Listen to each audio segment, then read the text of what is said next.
Hai unha tumba soa no adro de San Miguel de Catoira, enfeitada con flores e limpa a sema de que vella. A de Dominica é a única sepultura que queda do que fora o cemiterio antigo.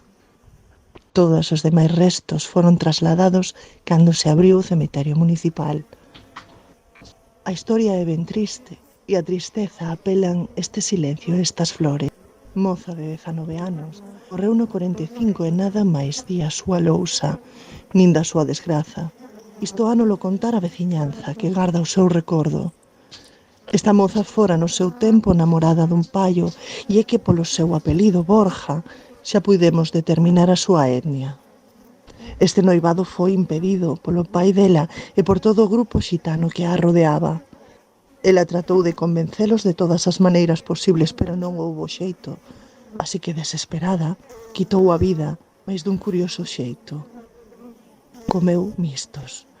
Conseguiu unha grande cantidade de mistos e, sacándolles a cabeza, xuntou no corpo fósforo abondo como para intoxicarse e morrer.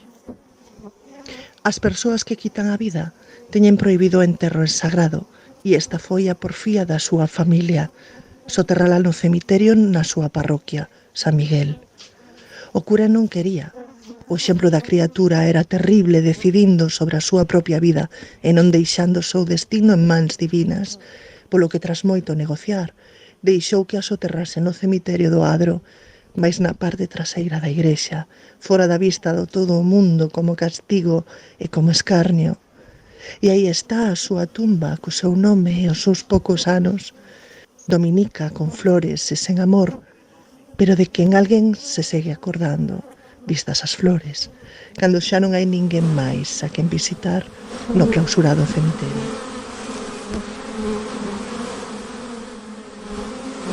Minhas entrañas baixo a vosa ollada. Quen sodes vos? Donos da miña vida e da miña morte. E quen sodes vos? Xa nin siquera no alén teño descanso. Canto fun amada e logo esquecida. Quen sabe de min? Se a sepultura sen flores tamén cala. Quen sabe de min cando ardín denantes de chegar ao inferno? En terra de ninguén, a perpetuidade, o meu nome é Lousa. De costas ao Camposanto, o meu nome é Lousa.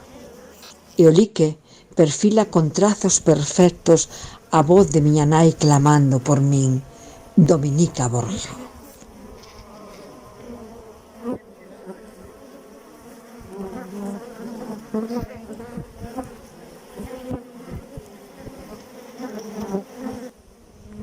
Hai no ser dos mistos a pureza das lapas, a condenación, o incendio, a limpeza, o pan trigo.